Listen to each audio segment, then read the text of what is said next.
没有想到啊，被停编的台风还是这么强烈啊！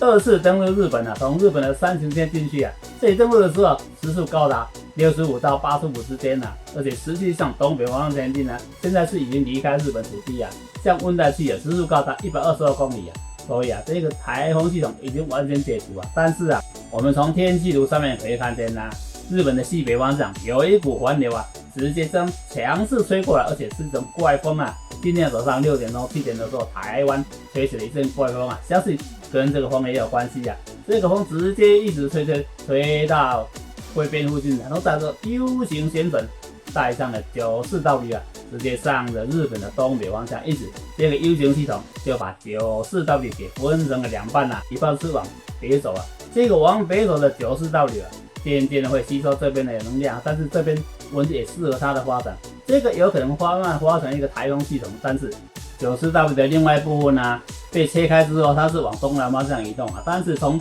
赤道上来的环流系统会结合这一个94W 的残留系统，然后形成另外一个台风状态啊，这个气压就有可能形成10号台风道拉斯啊，走的方向偏向西北方向，来到菲律宾附近就产生10号台风道拉斯啊，从电脑计算机跑起来，结果啊，这里会产生两个台风系统啊。到底是这个94W所遗留下来这一个另外形成95呢，还是后面是产生96，产生两个台风系统？从预测上面可以看见，这里产生两个台风状态啊，但是到底是哪一个呢？请继续收看主贴心看气象，气象看主贴心了，拜拜。记得关注再走哦。